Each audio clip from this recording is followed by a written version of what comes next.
to the Drive Time Show on allflavasradio.com. Yeah, alright. Develop a strong mind, and you will live a strong life. And today we have Decarlo in the studio with us.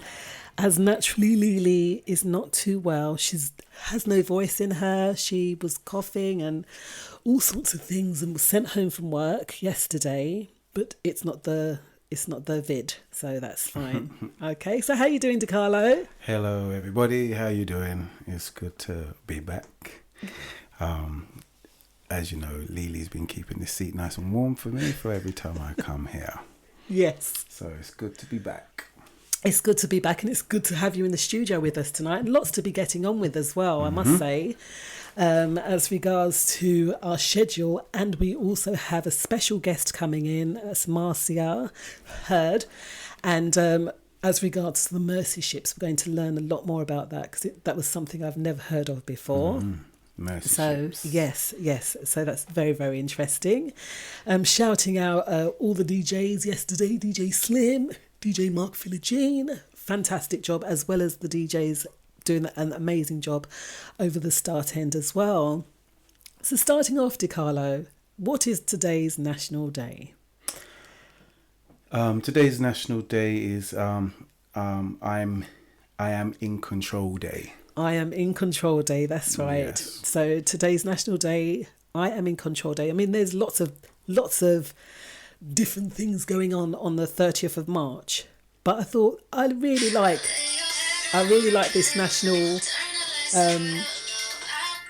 I really like the idea of the national I'm in control day, purely because apparently it was something to do with Reagan and the vice president when Reagan got shot, and the vice president, I can't remember his name, he said that he was in control now, and it was taken in the wrong way, but he didn't mean that. He meant he was just in control while the president was getting better.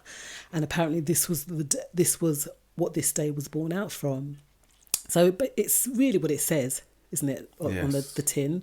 It's a day to get things under control in your life on a day-to-day basis, a bit in line with the motivation that we saw there, wasn't it, or heard there, as regards to taking control, taking matters into our hands, as it were, being stronger in our minds, being stronger in our hearts, and really pressing forwards and making life matter, right?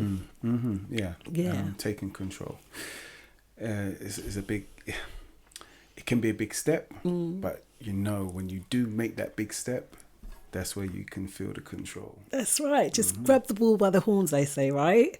Well, I don't know about controlling a bull. Well, we've seen them, when the rodeo, and some men kind of do, right? But you don't grab them by the horns.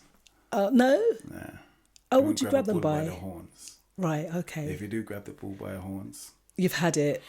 Okay. So it's usually the horns that grab you and throw you over the place. I have seen that. So how to observe #National I Am in Control Day. It says there's ways to help the out of control feeling. So do you ever feel out of control? Have you ever felt that way?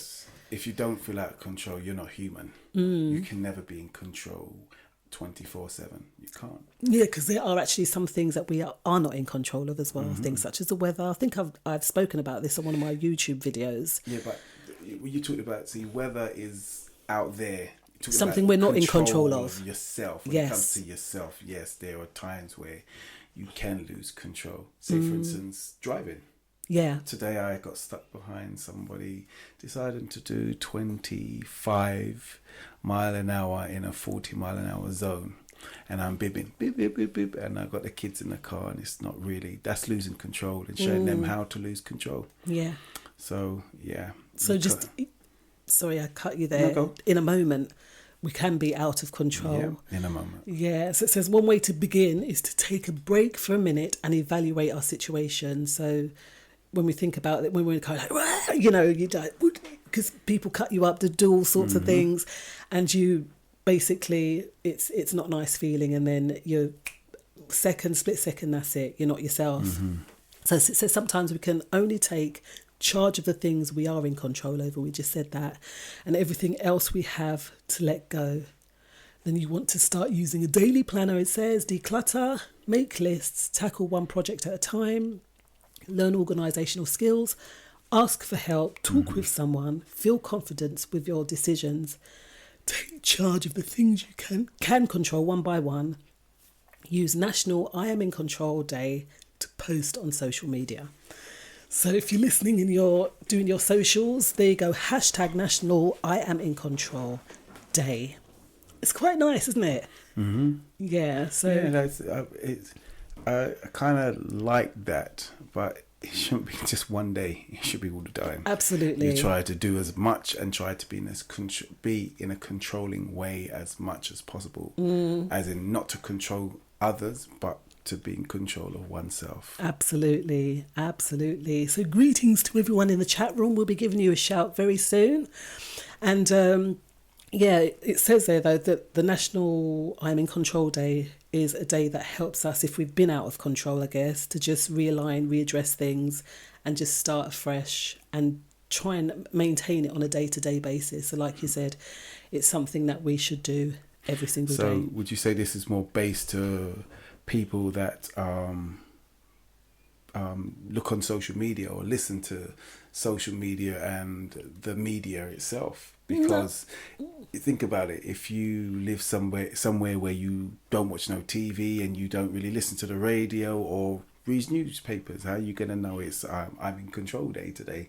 Well, you understand? I guess it's stuff we make up, because last week was reflection day, and that was to do with being 1 year in COVID since the lockdown. So being a year in lockdown, they've actually got a day to observe now. So these are things, like I said, this one came out of it came out of Ronald Reagan being shot and the vice president saying I'm in control, but then something new came out of it, and I think that's it. But it's good to kind of, I guess, have something in the sense of, okay, National I'm in Control Day, and it's a focus then. But yeah, you're right, every day should be I'm in control. But like you just said today, you're a bit out of control. Do you know what I mean? Yeah, you lose the plot. Yeah. You know, you say, I mean, if you have children or grandchildren, I'm sure they might going to make you lose control for a moment, you know, when they might do something that's like not right. So, yeah. It's quite funny. I don't ever lose my temper with the grandchildren. It's quite funny. Temper and control, temper is another level. But that's control, once you're out of control. Yeah. Losing control can be like, for instance, running to the toilet. Your timing needs to be right, because I know many people probably, like my daughter today, she was dying to go to the toilet, and you're rushing to get her. And, you know, by the time you get to the toilet, your legs are shaking and you're trying to see. So, matter of just control and timing. Oh, hush. I hear you. And that is exactly what it's about. So next thing now is Today in History. And Today in History, it says the 15th Amendment gave blacks the right to vote in 1870. Right? So obviously they didn't have rights before.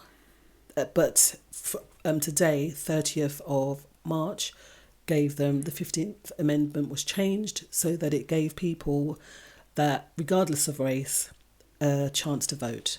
You know, that was actually just clicked and dawned on me. That was 5 years after slavery, the abolishment of slavery. Exactly. 5 years after the abolishment of slavery. Yes. But they were still having issues with being able to vote. They might have the right to, but they weren't allowed to. Right. They were suppressed. Yeah, especially down south. And the north, I think they covertly... although they were supposedly free, they covertly still supported slavery. Yeah, coaxed them back into some form of slave. It wasn't slavery, but it was more like, for instance, slave wage. And they've still nothing's changed today. And it's funny because obviously we're talking about the US, the American Constitution. We're not under the Constitution, so I looked it up to see if we had the right to vote in this country. And it says there black people have never been prevented from voting in the UK on the grounds of their colour. So that's really good. But it said slavery has never been legal in the UK, but they still had it. So, but we've always had the opportunity to vote. Yeah, when you say that, slavery, it wasn't in this country, but it was as in the Caribbean and other places. Yeah, so they didn't have certain rights, I guess, that we would have had here. But, I mean, it's covert, the racism in this country. And going through a lot of the articles, you see how hidden it is. It's hidden, but it's not hidden. Well, I mean, you're talking about slavery, and especially in this country. Or racism. Yeah, there's a series on BBC iPlayer with Samuel L. Jackson. Right. There's quite a few documentaries about slavery and how much this country was involved, because they say the UK, Britain, started the slave trade. Yeah. They were the instigators and the creators of it. But on these programs, I watch them quite often. You hear a lot about how the slave trade actually took part in Britain and where it was associated. Like the first place that they started their slave trade was in Barbados. That was the first place, not Jamaica. It was Barbados. Well, what they used to do as well, they'd bring them here and then they'd ship them out as well. There's a lot when you kind of start digging in that respect. But, we know it's something that we can't hide from. It's something that is there. And that's why we're asking, beautiful people, we're asking you today, can we call ourselves English?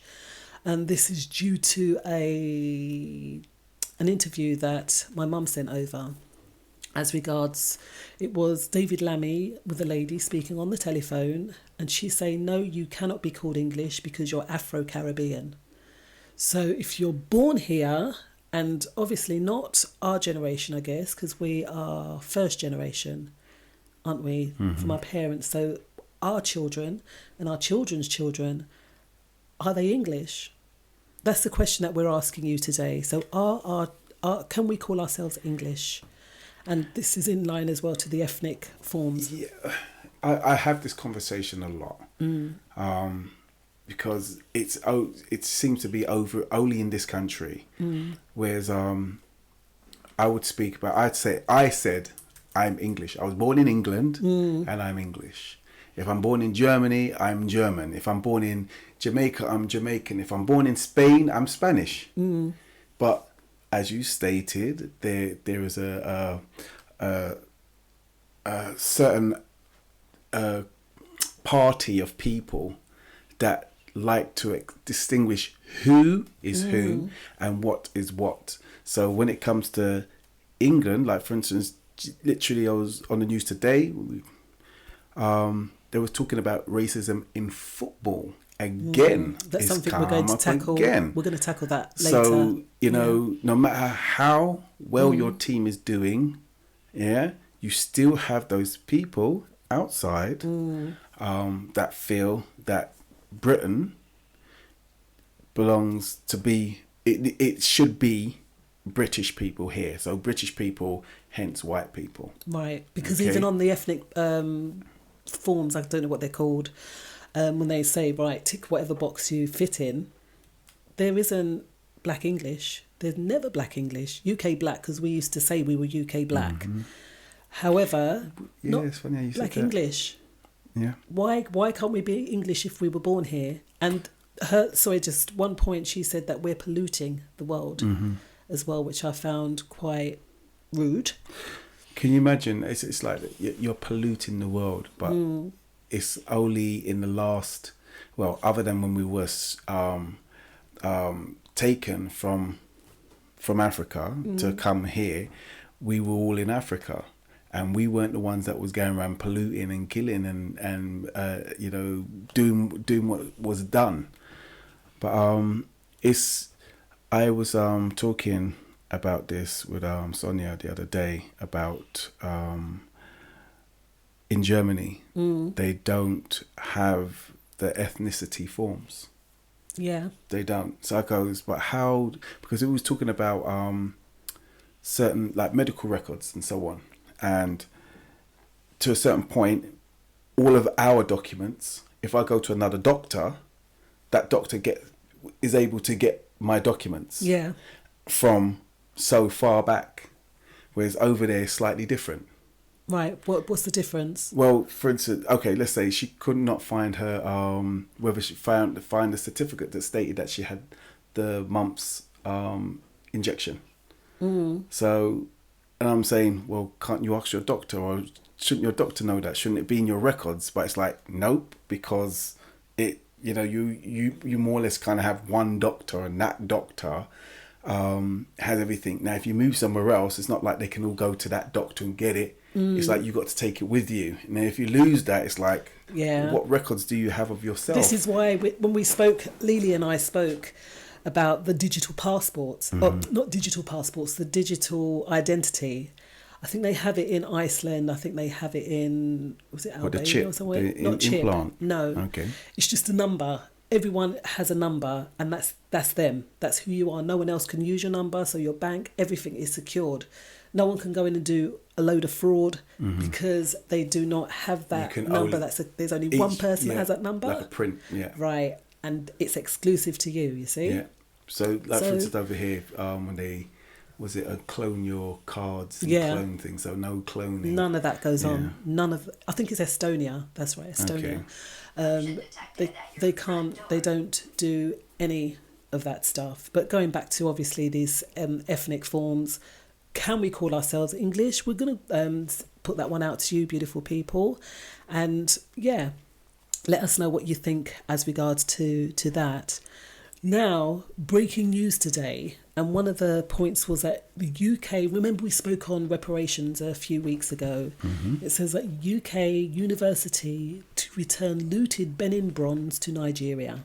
So they're starting to return the artifacts that were stolen. Yes, so it said British soldiers seized thousands of metal castings and sculptures from the Kingdom of Benin and then separated from British-ruled Nigeria in 1897. And I'm sure it's the University of Aberdeen says that they are going to return the bronze to Nigeria within weeks. And I think that's really good. We when I posted up the video on reparations, we have a troll that's trolled us and said that reparations are theft. They've told us that people who expect to be paid from ancestors, it's wrong, and that we are going to be stealing taxpayers' money. All this stuff, it's under the video on our I Am Wimbo 77 page.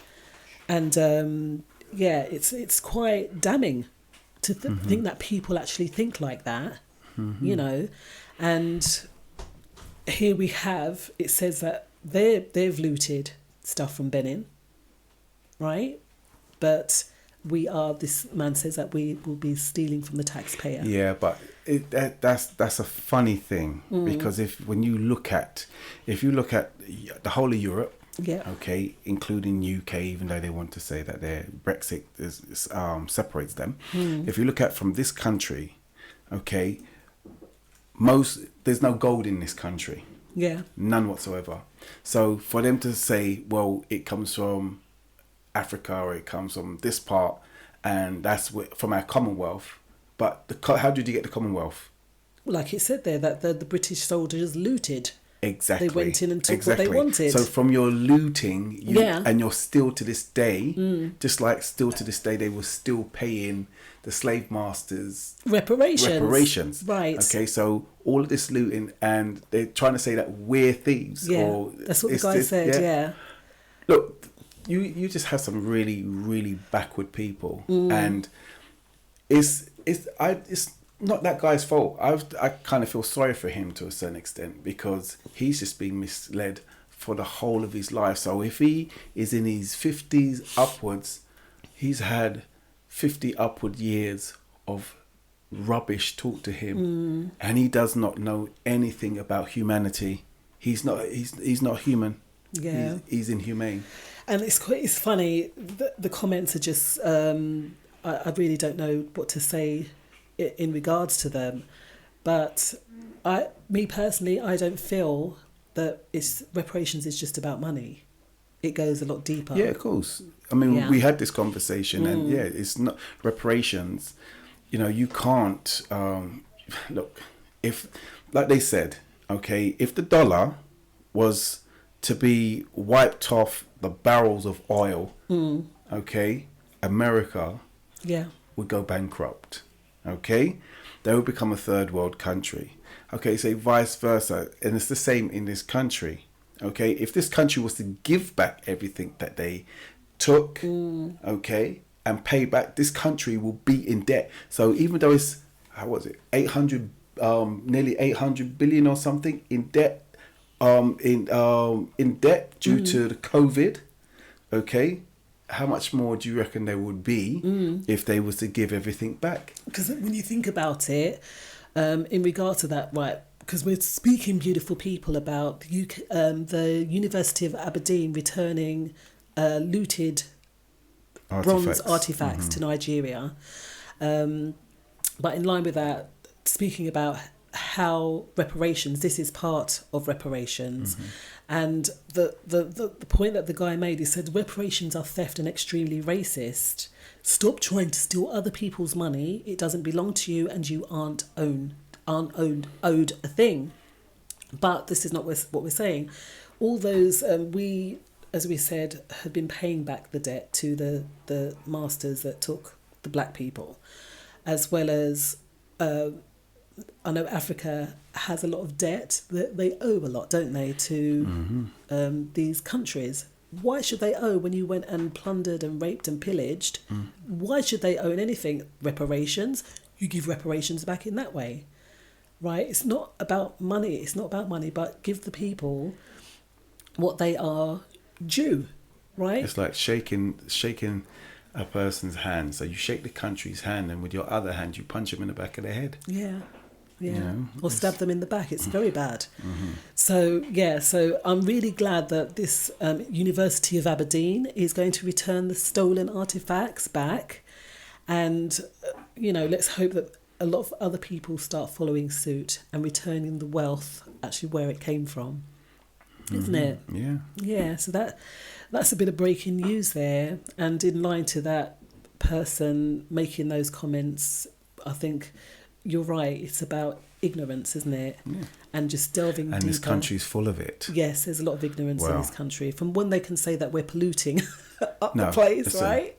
That means we're pollution. Let me tell you, when you say ignorance, where the percentage of ignorance are in those racist people.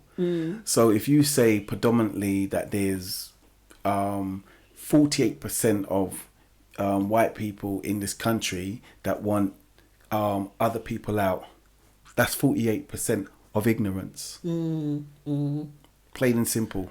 Because I think as well, in a lot of instances, a lot of people have come from the outside and built up the system here, but that is not recognised. No. Because they feel it's probably their privilege. Use, abuse and disuse.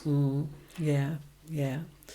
So, beautiful people, when you think about it, it really is beggars belief sometimes. But don't forget, things will turn around. We have come out of, I think we're starting to come out of this whole situation, aren't we?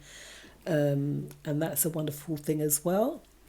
Remembering that it is National I Am in Control Day, so we are all in control. Take control of that vessel on a day-to-day basis. And the 15th Amendment, the US Constitution, was adopted, which allowed black people the right to vote in 1870. So how amazing is that? How awesome is that? We'll see y'all in 5. Have your say. Phone in on FLAVAS RADIO. Stay there. We'll be back after these. My name's Phil. My name's John. I'm 19 years old. I'm 19 too. I've got leukemia. I've got leukemia. Chemotherapy didn't work on me, nor did radiotherapy. They didn't work for me either. So now, a bone marrow transplant's my last hope. It's my last hope too. He found me a matching donor. They can't find a donor for me. I'm white. I'm black. I'm having a transplant next week that could save my life.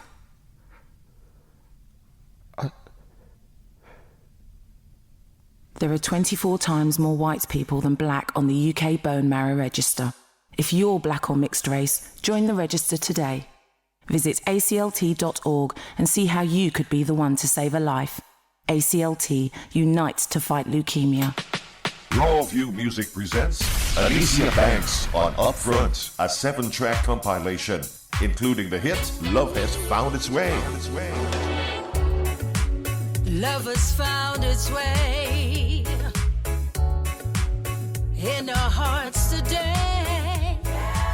Sultry, crisp, clear, and upfront. Its way in our hearts today. Breaking music barriers. Upfront, now available on iTunes and all major digital platforms. Download and stream Love Has Found Its Way and the EP Upfront today at rawvuemusic.com, iTunes, or your preferred online platform. Alicia Banks on Upfront. Coming to a speaker near you. Love has found its way. Different tastes in music. Makes no difference what you like. If you want it, we got it. Right here. FLAVASRadio.com, the #1 radio station on the net, reaching 179 countries in the world with the best variety of music. You don't even know the pain that's been dealt to you. Born up in heaven, but we've got to use the hell. I guess we don't know ourselves. Oh well, only time will tell. Only time will tell. Already living life in hell. Crime and cells leave me blinded like I see my life in braille. High as hell, fuck a job, I'd rather spend a life in jail. Looking for myself while I hustle in my clientele. I'm a king, just need the evidence. No reparations, slave master, where the severance. They be severing heads, I'm using fear as leverage. And when I find myself on fight back, then I'm a terrorist. Looking back, I'm far from the real me. Far from my true path, if I find it, they will kill me. Looking at my past and contemplating if it's still me. I died, but fuck it, in the end, I guess that we'll see. I'm a black man, a warrior from Africa. Mapping stars and galaxies, I'm mathematics accurate. Civilized, not savages, I wish we had a camera. I'm back with cannibals and animals, that's out of character. You don't even know yourself. You don't even know the pain that's been dealt to you. Born up in heaven, but we've got to use the hell. I guess we don't know ourselves. Oh well, only time will tell. Yeah, I see my fate, too afraid to claim my place. Been awake, seen the fake, speed the hate towards my race. Call me Monkey King Kong, white nose and dick long. Slaving cases they come, been a king from day one. I ain't done you nothing, tell me why you hate me. Wanna incarcerate all my father's persecuting statement. You're for us in jail for nothing, crib that is for our safety. True control, you trying to kill us, are you jealous that you ain't me? Gotta tell us the truth. Yeah, gotta tell us the truth. Come to life, wolf mankind, see the darkness, I'll come to light. Anything, darkness, I'll come to light. You know, say darkness, I'll come to light. Yo, I say darkness, I'll come to light. Yeah, darkness, I'll come to light. Yeah, you know what, darkness, I'll come to light. You don't even know yourself. You don't even know the pain that's been dealt to you. Born up in heaven, but we've got to use the hell. I guess we don't know ourselves. Oh well, only time will tell. Sounds of Therese Jade there, Phone Line. And the track before was Black Lotus, Africa. Sorry, it wasn't the version for radio. Oh yeah.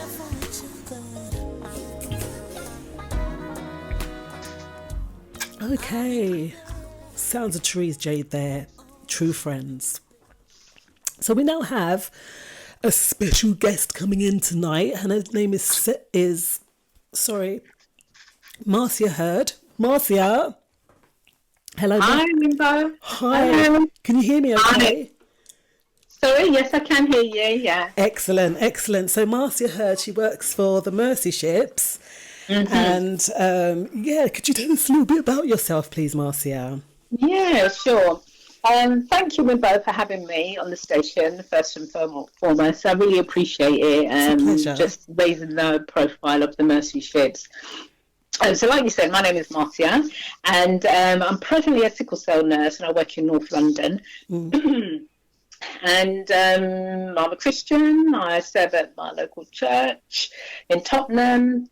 I enjoy making things, jewellery, candles, body scrubs, things like that. And I like massaging.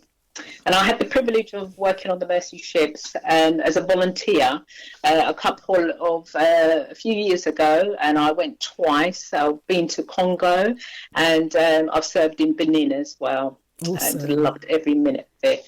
Such a fantastic organisation, charity. Oh, brilliant. So you a sickle cell nurse as well? Yes, I am, yeah. Oh, wow. So you do quite a lot. So you're obviously a qualified nurse. Yes, being a I sickle am, cell nurse. Yeah, that's fantastic. So what are the Mercy Ships then, Marcia? Well, it's a hospital ship, basically. It's international. Well, they would say international development charity, and they provide free healthcare to the poorest nations all over the world. They're involved in community development projects, health, education, mental health programs, agricultural programs, palliative care, looking after the terminal patients as well. It's the largest non-government hospital ship in the world, actually. And their motto is bringing hope and healing. Brilliant. So it was founded by somebody called Don and Dayon Stevens in 1978. But in a nutshell, it is a hospital ship. And when it docks, wherever it's docking, mostly on the west side of Africa, but they do travel around as well. So when they're there, they actually do community programs and projects as well. And they do health education. So they have like doctors, nurses come in and they're taught, from the ship. They do agricultural projects and things like that as well. So that's basically what they are, a hospital ship on water. Hi, Marcia. Ship on water, yeah. Awesome. Hi, Marcia. I'm Decarlo, by the way. Hello, pleased to have you on the show. How you doing? Hello. Can you hear me? Yes. Yes, hi, I'm Decarlo, Wimbo's brother, covering for Natural Lele today. Thank you for coming on the show. I wanted to ask you a question. How is this company funded? How did I find it? No, how is this company funded? So how does the funding? It's the funding. It's by donations actually. So they get some government funding from.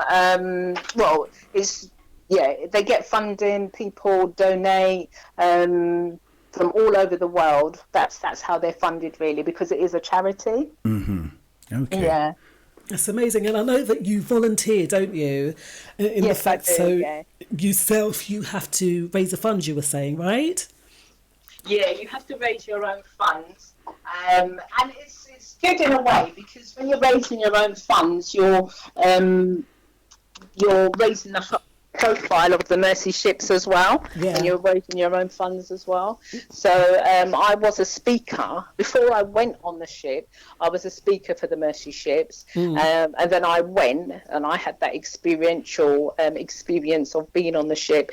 And then I'm still a speaker, not so much now because of the COVID situation, but so it's funded by it's a charity, so they do heavily rely on donation. So are they currently doing anything during this COVID crisis?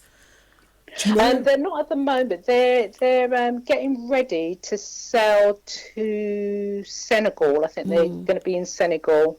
That's their next field trip. So they normally go out for 10 months. Then they come back and they go to the Canary Islands, where they have a deep clean. All the theatres, all the wards, every part of the ship is deep cleaned until they go out to service again, which is in September. Awesome. So they're presently preparing for that at the moment. Oh, fantastic. Is it only mainly African countries that they tend to go to? It is at the moment. It is international, but that's where they've been doing the majority of their work over the years that they've been there. Benin, Congo, Madagascar, Guinea, Sierra Leone, Togo, Senegal. So that's where they've been doing majority of their work. And is there a lot of sickle cell in those countries? There is a lot of sickle cell, even though I went as what they do, they kind of like draw on the skills that you have. So before I was a sickle cell nurse, I was a district nurse. Okay. So a lot of my work here in England as a district nurse involved wound care. So when so you put your skill sets down when you're applying, and so they posted me in the outpatients department, so that's where I was working. So a lot of patients that come in, obviously they all have to be assessed, they all have to be screened, and some of those patients that have sickle cell, so they're topped up with blood, and they're cared for in a slightly different way if they are going for their operations and they have sickle cell. Amazing. Yeah. You said that you also need a strong stomach for the job, right? You do. When I applied, well, I first came to know about the Mercy ships. Must have been about 20 years ago or so, and at the time. It's probably about 25 years ago or so. And I actually saw it at the Mercy Ship was a church exhibition.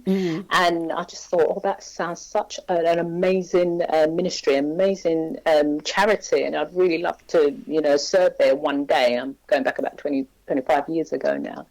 And so when I fast forward to 2011, when I started applying and investigating and finding out how I could go about it and giving them my skill sets, etc. They, in preparation, especially from the nursing perspective, they give you a book, and that booklet is all about, being on board the Mercy ships.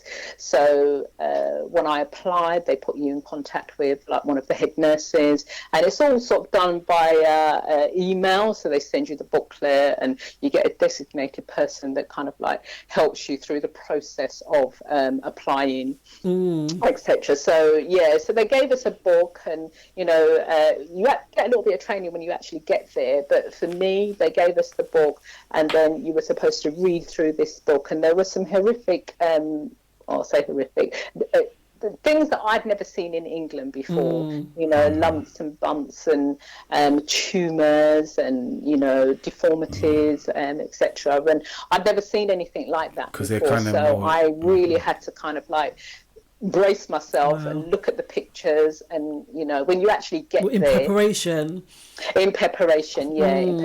for going there. When I actually got there, they do some teachings, but they teach you and they tell you that not to look at the person's tumor or deformity, but to look at them in the eye and just love them for who they are. They're a person. Is that and a quite lot difficult? of these patients sorry, so is that quite difficult to do? Sorry, I cut you there. It was at the beginning because I'd never seen anything like this, and I was kind of taken aback. But then, when you're nursing and when you're just, seeing the end result, you see them come in with a huge tumour or bow legs or, some kind of deformity or burns, etc. And then, because I was in outpatients, I would see them when the outpatients and the admissions were kind of next door to each other. So sometimes I would see them in admissions, and then when they go through the whole process, having their operations, etc., I would see them on the other end when I was doing their wound care. So that was kind of like, that's how I kind of like got over it. And I just looked at that person and just, loved them, because one of the things that happens is that when they have these deformities and these huge tumours and, different deformities that they have, some of them are ostracised. Yeah. So they can't go, they're not part of the society or community. So a lot of them are just in, at home, and they don't come out. And if they do, they wear something over their head so people can't see them, So them actually having their operation, which is free, it's all free healthcare that they receive from the volunteers that go over there and serve. They're able to be come back into the community, and live healthy, normal lives. That must be so rewarding. Is it very rewarding? Very, very, very, very, very rewarding. So Marcia, amazingly so. So Marcia, what was your sweetest memory of? There was loads. I know there'll be loads, but pick one of your sweetest memories and share that with us. One of my sweetest memories was because because I worked in the outpatients, I worked from Monday to Friday. So one of the beautiful things is as well, when you go to another country, even though you're going to work, and it is hard work, you have days off, obviously, So at the weekend, you can go to prisons, you can go to orphanages, and you can do various things, various charitable things, because you're there by yourself. You make friends there. You go on different ventures that they have, whether it's to see the land or to be involved in the prison ministry or the orphanage ministry or whatever ministry that there is there. And for me, I went to an orphanage, and that was just such a sweet, beautiful time, because a lot of these children are just left. So they're in this huge institution, and they're just in these cots, They haven't got the staff to hold them and cuddle them and to love them and to, just allow that child to just feel a heartbeat as you're hugging them and as you're holding them. And it's for me, that was just so touching that, I could just hold those children. Some of them don't get touched, they get fed, through, just sort of standing up in the cot, some of them, or just catched up on a pillar, just, so that they can feed themselves. And when I was there, the warden that was looking after the orphanage said that some of these children don't get touched for days. Oh, that's terrible. Just to, that loving touch. So, they get changed and washed and things like that, but not to have that embrace, not to have that hug, not to, just feel the warmth of somebody loving them and hugging them and just showing a bit of affection towards them, you know. So that was such a beautiful moment. Some children were kind of like a bit standoffish because it wasn't something that they were used to. But going down to that orphanage and just, playing with the children and just, spending some time with them was just, and just holding them, you know what I mean? Just holding them close. It was just amazing. So that was one of my sweetest moments while I was there. But that was really, really beautiful. Absolutely beautiful. So I know that you're a nurse on the ships, but does everyone have to be a nurse or a doctor or? No, you volunteer? don't. No.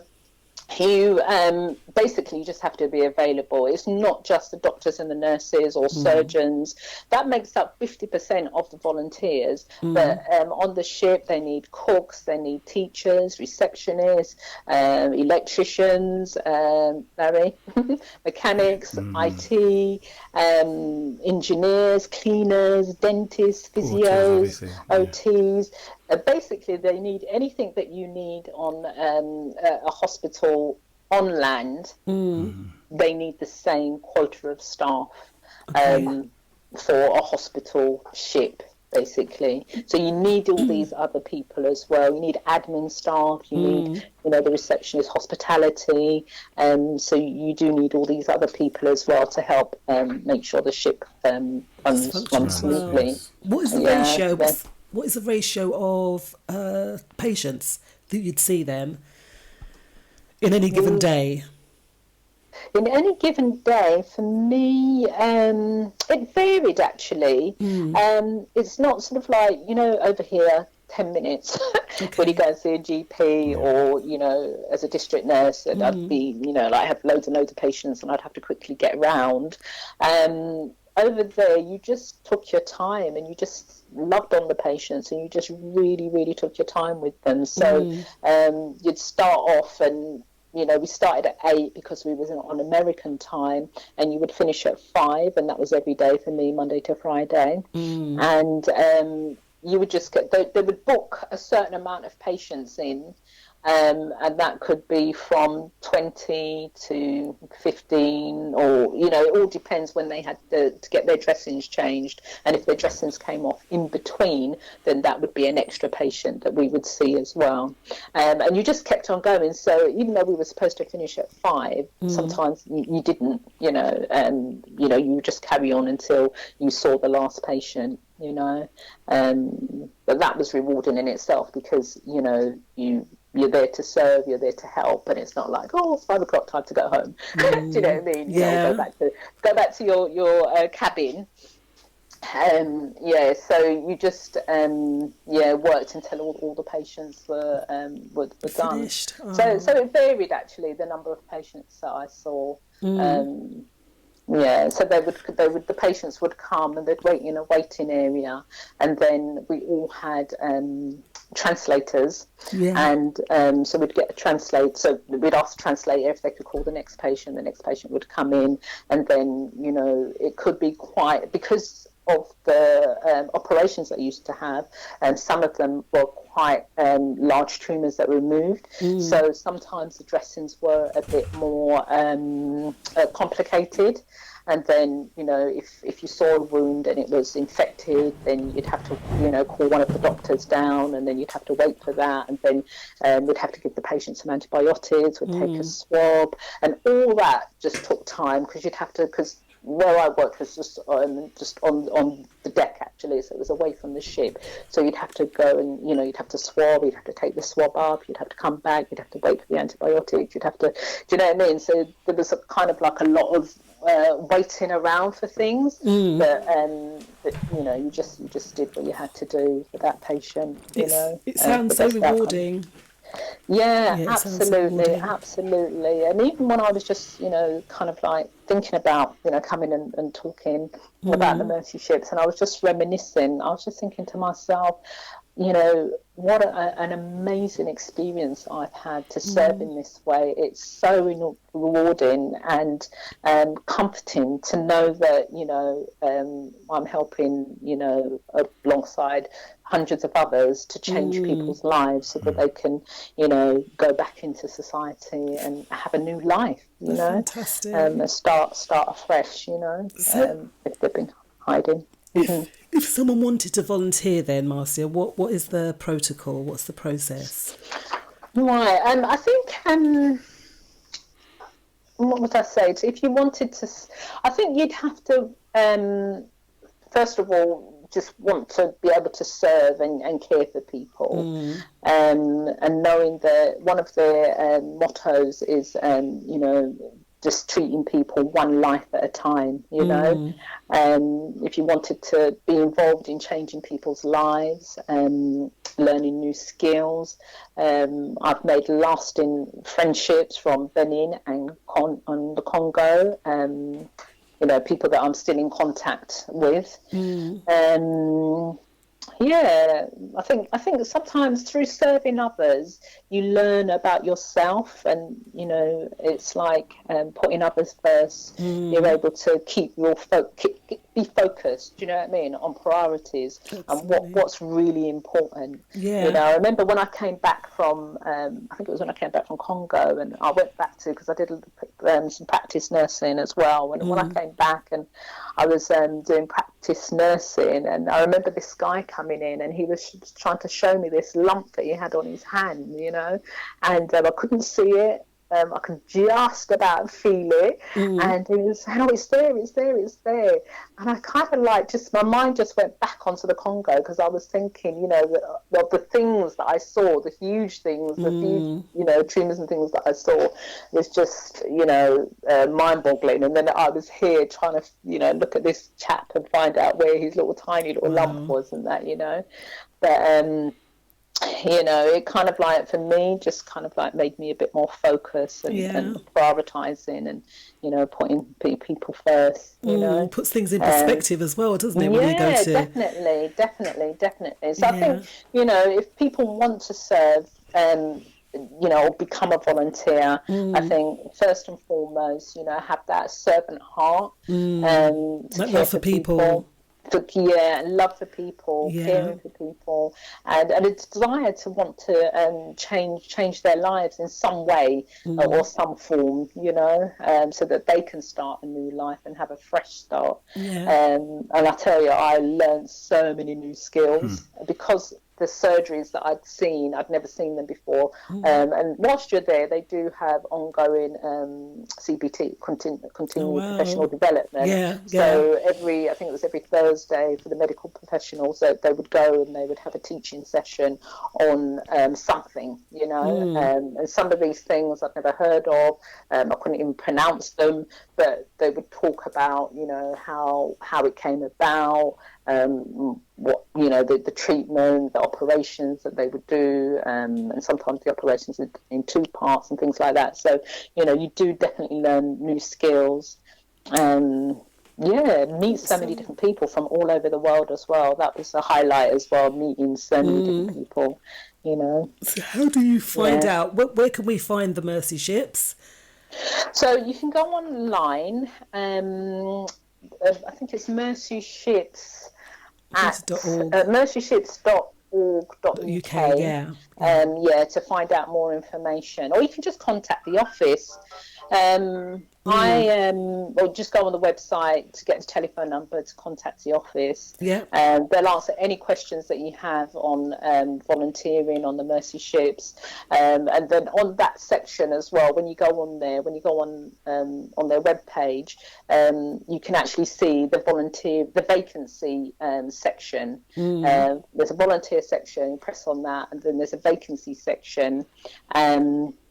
But even if you don't see the vacancies, that say like you want to go as an admin person or reception or something, you know, but there's no vacancies for that, you just call the office. And sometimes what they do, they will say, well, we haven't got any at the moment, but in October, you know, we've got somebody there serving now until maybe October, November. You know, perhaps we can put the name down to consider you then. Do you know what I mean? You know, so and they'll talk you through everything as well. You know, and that's how that was my process. After all those years, I kind of like said, right, this is the time for me, and I phoned them up and, you know, told them, you know, I'd like to serve. They didn't have any vacancies at the time, but they said to me, like, in November, you know, if you'd like to come and serve for how many weeks. I think for me it was like 8 weeks to start with. And then they kind of like put you in contact with a dedicated person to kind of like talk you through things, etc. But definitely the website and contact numbers there, and you can just read all about the Mercy Ships there. Wonderful. Thank you so much. And speaking about the Mercy Ships with us, did your ship have a name? Sorry? Did your ship have a name? No, it's just called, I think back in the day it was called Anastasius, but now it's just called, if you go on the website, you'll just see Mercy Ships. Okay. Or Mercy Ships. So, so it's not a name. No, Awesome. So, and then you can, also on the page as well, you can donate, you can read people's stories, you can read the staff stories as well, people that have volunteered, people that have served, you can read their stories as well, how they got involved in serving. Some people go nurses or, you know, whatever vocation that they have. Did you do a testimonial? Whatever goes a vocation to start with, you know, or they might go as a gap year to figure out what they want to do. And some people, like one of the surgeons there, the leading surgeon, Dr. Gary Parker, He went just as a few years, and he's been there for over 30 years now. See, and that's lovely that there's no age restrictions, right? No age restrictions. That's at fantastic. All. Well, you have to be 18 and over, but you know, but you do have families. There is space for families on the ship as well. So families. You might have a surgeon, or you might have a teacher, or an engineer, husband and wife. Then they can go on the ship together with their children, and there is a school on board as well. So you know, the whole family is catered for. So beautiful. Marcia, thank you so much. Thank you, Laro, for the introduction to Marcia. And really just, you've opened my eyes. I've never heard of the Mercy ships before. When I went into the website and had a look, I wanted to go just like there on the spot when I was speaking to you, you know, and just doing like, just looking into it. And it's something that all of us can possibly try. It's volunteering, like you said, isn't it? And, you know, it's a wonderful, wonderful thing. So could you just, we're going to go to a short break now, but if you stay on the line, Marcia, yeah? And I'll speak to you in a minute, yeah? Okay then. Thanks, Wimbo. Thank you. It's a pleasure, my love. Thank you for coming on. Thank you. Thank you. Bye-bye. Stay there. We'll be back after... FLAVASRadio.com, the #1 radio station on the net, reaching 179 countries in the world with the best variety of music.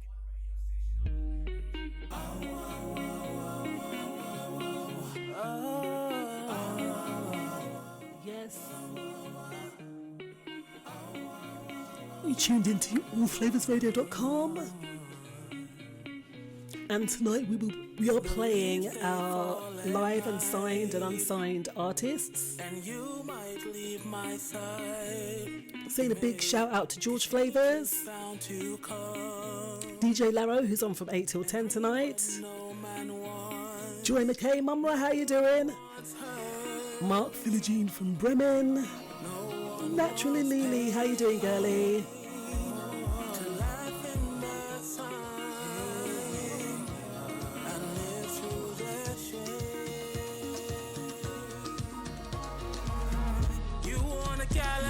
Lose all your thoughts tonight. You wanna gallivant and lose all your thoughts tonight. When your smoke is out, who's gonna light your fire? The cold sometimes is lessons learned inside. I wanna dance like fire. I wanna dance like fire. I wanna dance like fire. I wanna dance like fire. I wanna dance like fire. I wanna dance like fire. I wanna dance like fire. I wanna dance like fire. Leave it to me, leave it to me. Let me open my eyes and see. Legacy comes when we meet. 'Cause faith is stronger than disbelief. Nothing but changes upon you. Nothing but change. Sounds of Elay Weeks. Nothing but changes upon you. Nothing but change. You wanna gallivant and lose all your thoughts tonight. You wanna gallivant and lose all your thoughts tonight. When your smoke is out, who's gonna light your fire? The cold sometimes is lessons learned inside. I wanna dance like fire. I wanna dance like fire. I wanna dance like fire. I wanna dance like fire. I wanna dance like fire. I wanna dance like fire. I wanna dance like fire. I wanna dance like fire. I wanna dance like fire. I wanna dance like fire. I wanna dance like fire. I wanna dance like fire. I wanna dance like fire. I wanna dance like fire.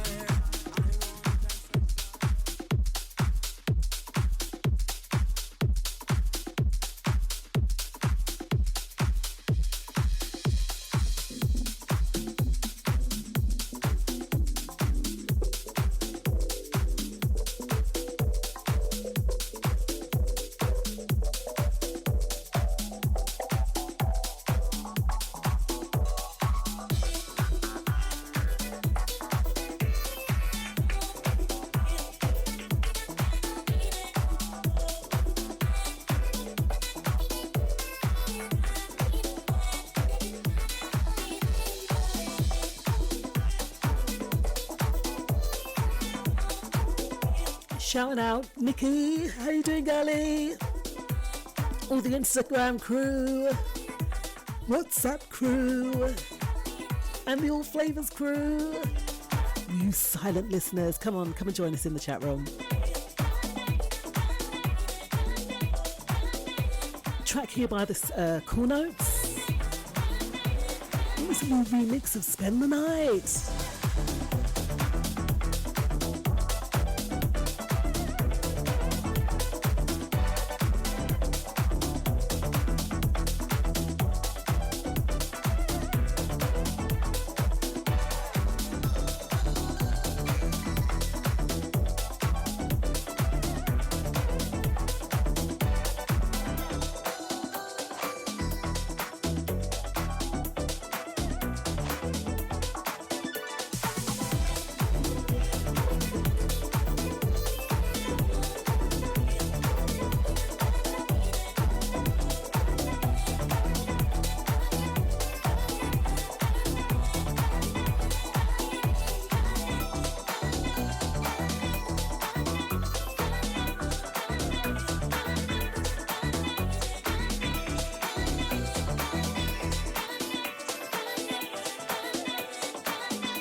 Remix, the Cool Notes. Awesome. So we just had Marcia Hird there, coming and speaking about mercy ships and the great work that they are doing on the coast of Africa. And yeah, just putting things into perspective and having a loving heart, as well as going out there and helping other people to live happier lives when it comes to their health. Because in Africa, doctors, very expensive. Very, very expensive. So these mercy ships, they're doing a wonderful work. So if you'd love to volunteer on a mercy ship, please, mercyships.org.uk. What did you think, Decarlo? Yeah, it was amazing to hear about. Never heard of anything like this. We tend to hear more of the opposite. So let's just take this one on board and this is and see the positive side of this for Africa. Because majority of the time, there's something always wanted from Africa. So this is a very great positive, just to hear that. And it's like we say that if you can reach out, if you can volunteer, go on the website and check it out and see how we can best serve. And we don't even have to be a medic. We can do anything. There was lots of jobs there that she mentioned, wasn't there? Mentioned that, they're recruiting, and you can do additional learning, which that's what most jobs should do. Give you that additional learning. Yeah, and also working on yourself as well. The CBT, she said, isn't it? CBT. So remember what she said. She was a sickle cell nurse, and she progressed and learned more. So that's what you want. Yeah. So to go voluntary, even though you're putting your money and paying for yourself, but you're learning so much. And as she said, she had some very, very strong, sweet memories. Not just one, but many, many, many memories. So meeting new people as well. So well done, Marcia, and everyone out there on the mercy ships doing some great, great things.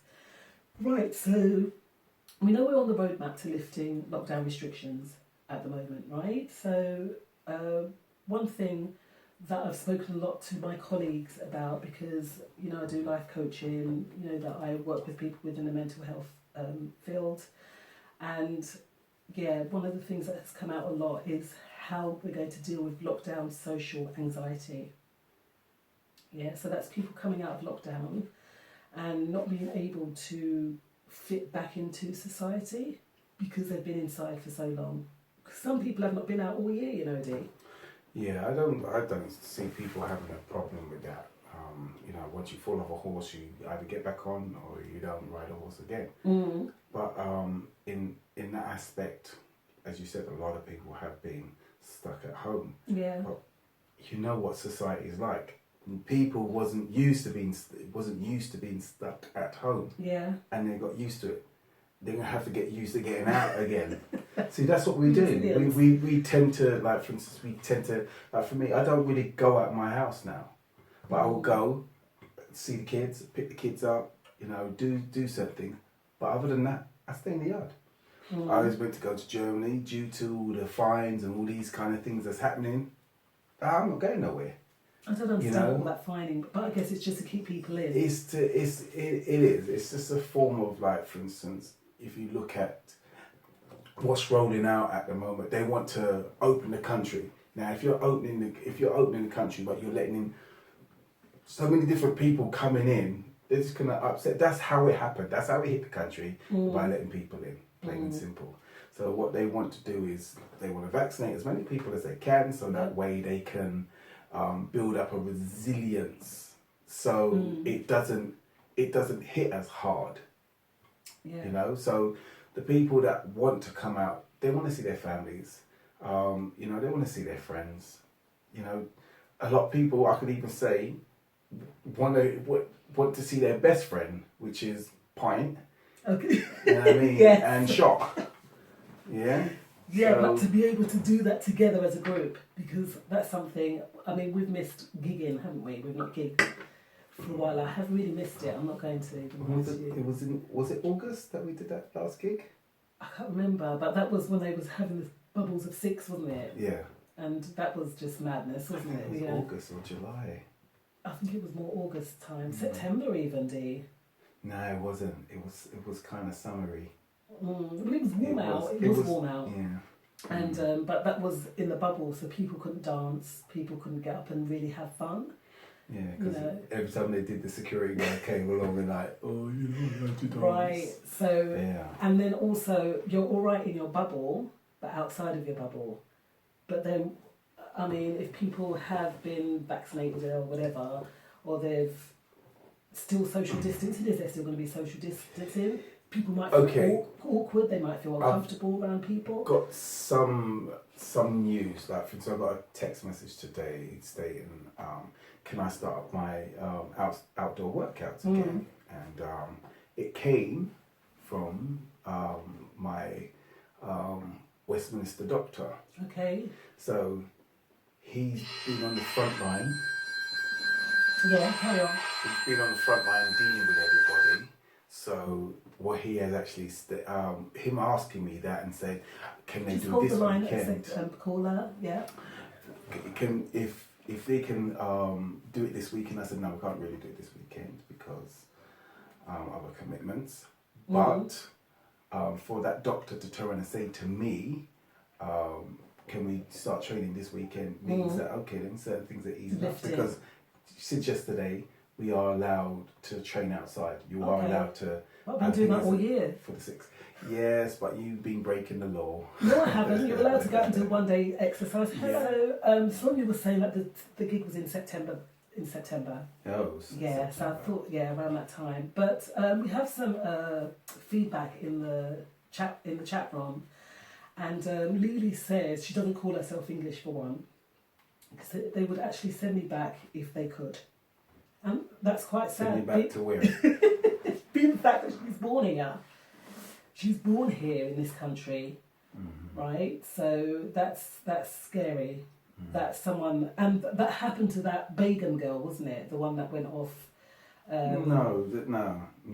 She went and was doing class as war crimes. So, you know, it's just to state that what it turned out to be is, like, for instance, if we let her back, it shows that we allow people to go out and do war crimes. But the bottom line is, what would have happened if she was white? That is the thing. That's the question. That's the question mark. If she was white, okay, she went out and done that, would they have prevented her from coming in? No. You know, it's based around ethnic. This country is based around ethnicity. It is. Yeah. Okay? So the top jobs, you know where they all go to. Yeah. And you have certain people that might get to a certain part. I remember a good friend of mine back in, I've been going back some time way before the riots, and he was a police sergeant, okay? A black friend of mine, and when we used to train in the gym, he turned around and told me, yeah, he works for the police. I was like, oh, cool, excellent. And he was quite high up. Come a couple of years later when I see him, how's the police force? Nah, that's not a place to be at. Not for us. That's what he's saying.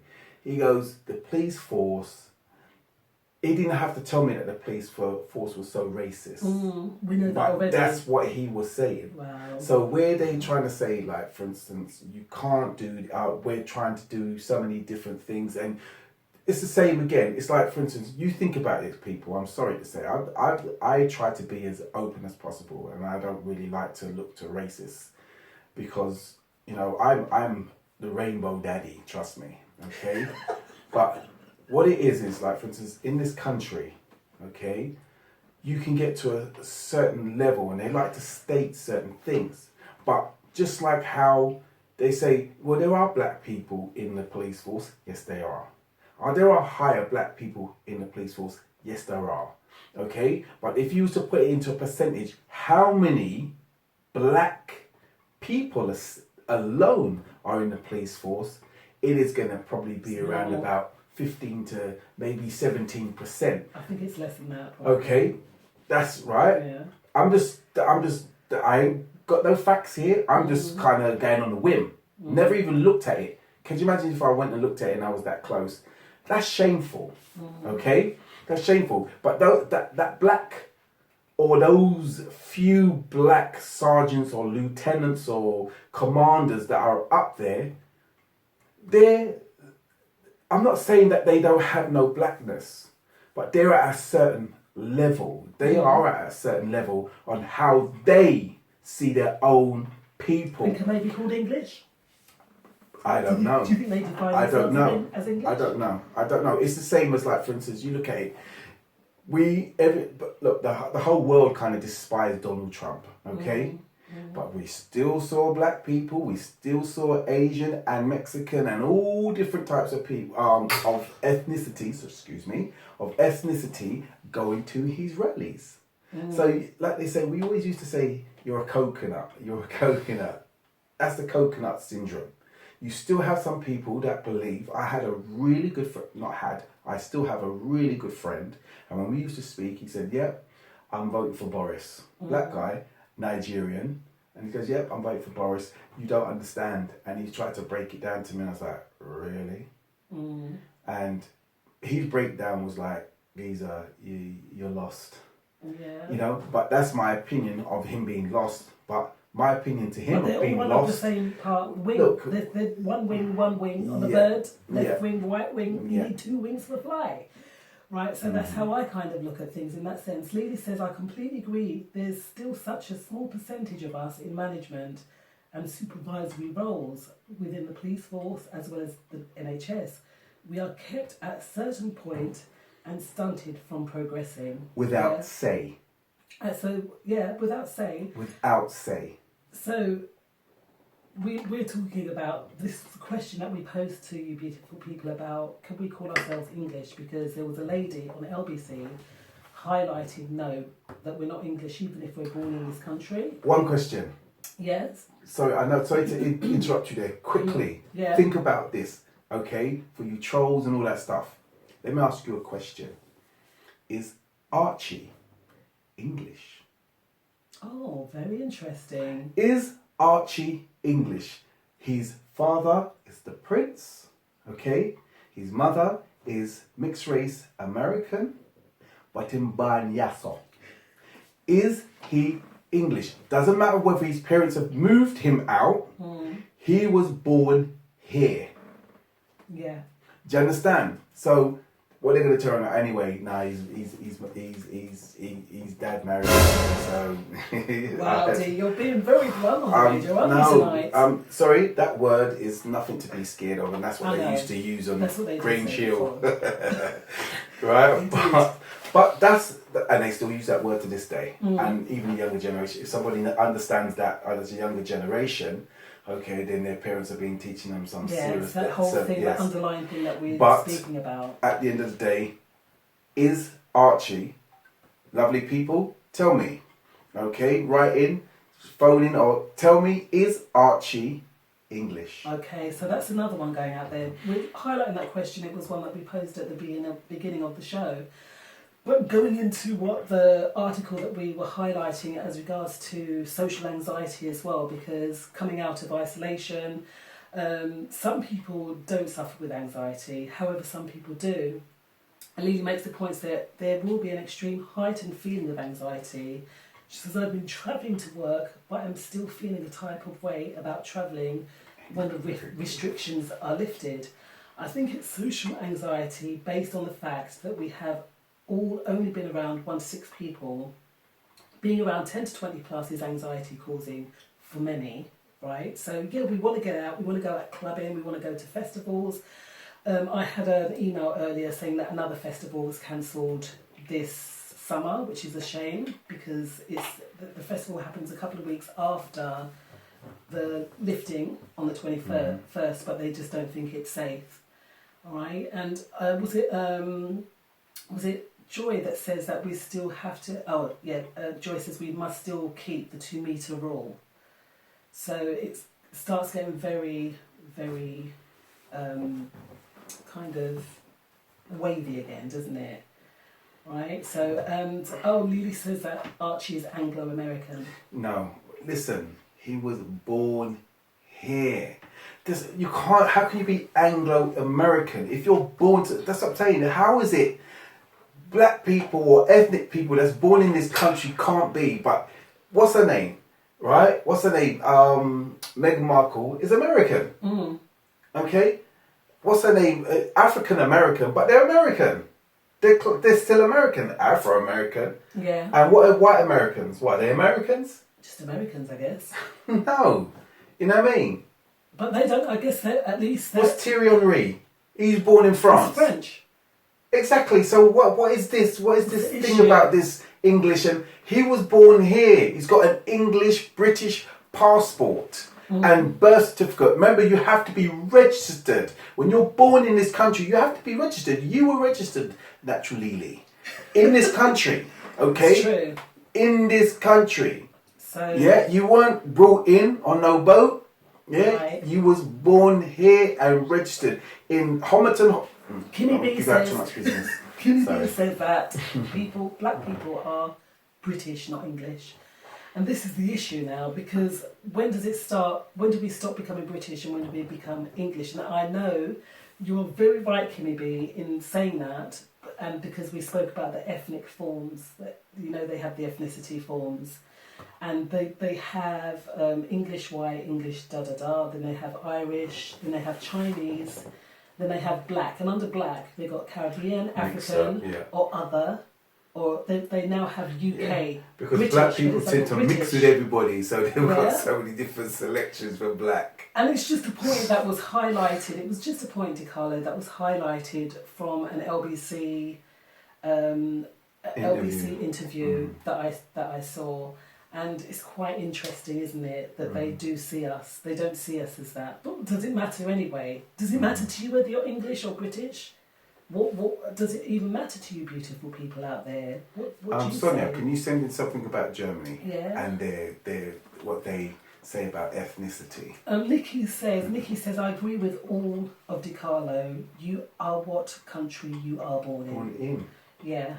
So If there you go. If it was in Hawaii, you'd be Hawaiian. Yeah, when you're born in New York, you're classed as American. That's what I'm saying. If you're born in Jamaica, you're not born. You're not born as in what's his name? Prince Philip. He was born in Austria or somewhere. He's Austrian.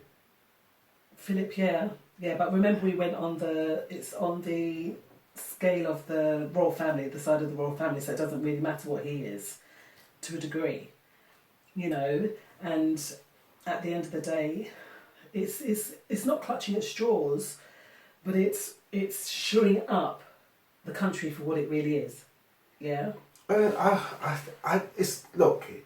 Look, it's not the country. This country is England, and it wasn't even England. It was another name before then. Okay, but if we just go to now, this country is England.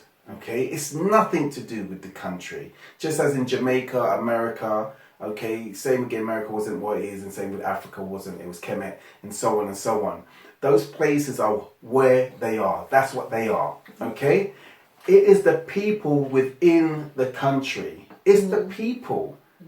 That's what the bottom line is. It's the people that are ruining everything, and just making things and trying to state how things should be. Yeah, and it's their ignorance of not growing. If you pick up your mum and dad's ignorance, you pass that ignorance on to your children. Until you, like we said last week, breaking those generational curses. And this is all part and parcel. And not everything that our parents, sadly, this is the honest truth, not everything that our parents have ever told us.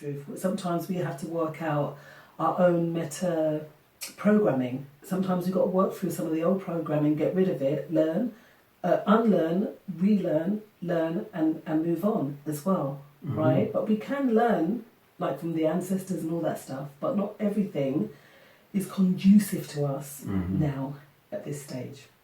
So do stick around, guys. We're going to take a short break and we'll see y'all in 5. We're very, very close to the end of the evening, this March 30th of 2021. And we've discussed quite a lot of things this evening, haven't we, Decarlo? Yeah, we have, definitely have. And you got a little bit heated there. I was like, whoa, there's fire coming out of your mouth just then. Was just like, English in me. That's the English in you. Hey, so we have Greek. What do you mean by that, Lele? And guys, if you have anything left to say, we do have about 15 minutes left, so we will take one call. 07895 134 713. That's 07895 134 713. I think that Sonia says the chat wasn't working. She texted me on WhatsApp. Okay, so tonight we've discussed that it is National I Am in Control Day, and we can be in control on a day-to-day basis, didn't we? I think I lost control there, didn't I? I think you did. Just chat, Decarlo. I think that's what it is. When you're English, you lose control. Yes. And when you're British, you actually stay in control. Okay, there you go. Should we say that? We can say that. We can get away with that. As well as it being the 15th Amendment for the US Constitution as well. We also asked the question, can we call ourselves English? And I think the jury's kind of out on that. Right, so we've got to leave that in the sense of, well, we can see, you were right, because Nikki highlighted whatever country you're born in is the country that you should be called by. But, the British like to do things slightly different, or the English like to do things slightly different, so we're never going to know. As well as having Marcia Hird on as regards the mercy ships. Yes, Decarlo? You just mentioning that. So how is it when people are born in Wales, they're Welsh? Yeah. Even black people that are born in Wales are Welsh. Yeah. Even black people that are born in Scotland are Scottish. Yeah. But if you're black, even Irish as well. If you're born in Northern Ireland or Dublin, you're Irish. Okay. Because, hold on. Okay. Yeah. But if you're born in England, you're not English. Yes. That's weird. We've never heard of that before, and this is something I think that's been going on for quite a while. But do you know what? We are who we are. We're all humankind at the end of the day, right? Beautiful people.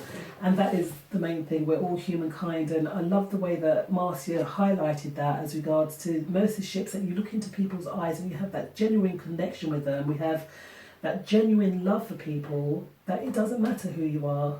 A lot of people come from all over the world. They volunteer on the mercy ships and they go in to help. They go in to look for people in order to rejuvenate them and give them a better way of life.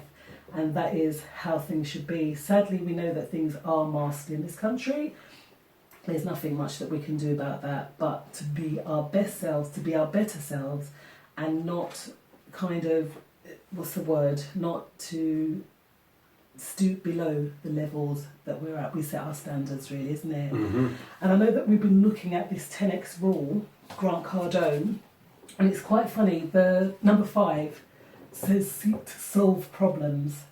Yeah, in this world we spoke of anxiety, Although some people may not suffer anxiety, there's a lot of people out there that do, and so them coming out of this lockdown might be a cause for concern. But again, like you said, Decarlo, we were anxious about being on lockdown. We managed, and we were coming out of lockdown. We will also manage to get on with some form of normality in life. So it says successful individuals love to seek out problems because they know that almost every problem is universal in some way or another. Some industries actually create problems so that they can solve them by way of selling their products to you. Think of all the things you've purchased over the years because you needed them. Did you really? Or were you convinced that they would solve problems, would solve some problem you may or may not have had? Flu shots are a great example. Many think that they are necessary, but medical opinion is divided on this matter. Problems for the successful are like a meal to the hungry. I'm going to leave it there. It's quite interesting that they spoke about the flu shot. So create a problem, find a solution, and that sadly is the world that we live in. Yeah, that was so apt. That's so apt for what we're speaking about tonight, you know.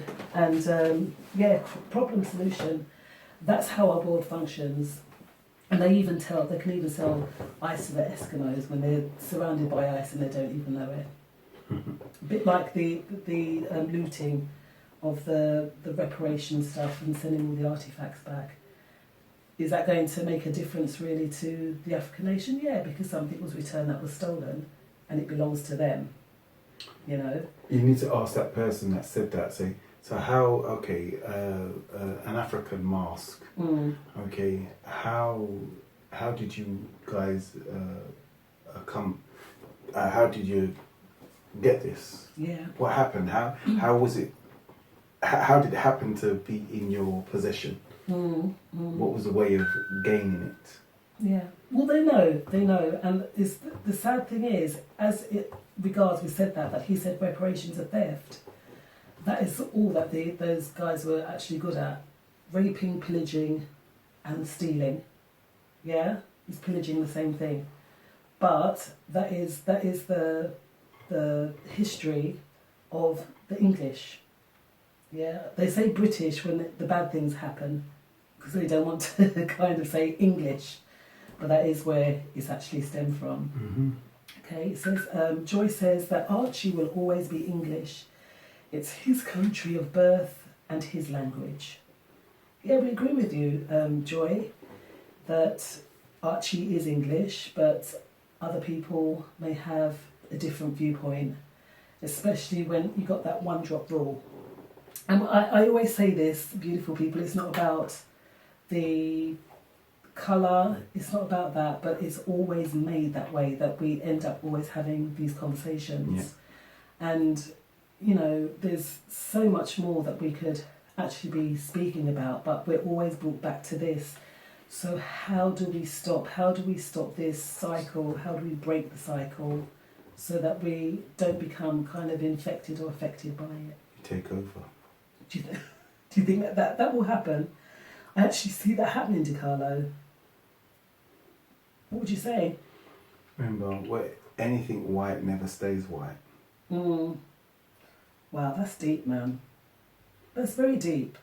But if you think about it. It's true. I put my white trousers on today and I went to the car and we have a black stain on it and I white no more. It's quite funny, beautiful people. Decarlo, I had to call him earlier to see if he wanted to come and fill in. And no, it's crazy that he's wearing an orange t-shirt. So when I saw him, I said, oh my goodness, I'm also wearing an orange t-shirt. We didn't plan it at all. He's even got an orange Haribo packet on the table there. His favourite colour's orange. But we didn't plan it. So beautiful people, we have come so close to the end of the evening. Thank you so much for tuning in. Don't forget to check out the schedule. We'll just Naturally Lele is second generation English. Her mother and father are both English. Okay. Second generation English. Second generation, yeah. English, her mother and father, both English. So we were born here. It's the second generation, definitely English, definitely. But again, the jury's out on that one. So DJ Lara follow me from 8 till 10 tonight, as well as Mark Philogene from Bremen, who will be on from 10 until 12. We want to thank you all for choosing All Flavours, and shout out to Kimmy B, as well as Sonia, George Flavours, DJ Laro, DJ Slim, great set last night, as well as you'll find Charlie Muir and Darnell the Therapist on tomorrow. Please check out the schedule. We have lots of DJs playing some great stuff over the start end as well as throughout the week, so check the schedule out. And high five to George Flavours. We are looking for DJs, so if you are interested in joining the team, please check out the allflavorsradio.com, and perhaps you can sign up there and we will see you on board. Not forgetting our newest DJ as well, DJ Crycentric. All we have left to say to you really right now is that we'll see y'all on the other side. Take care.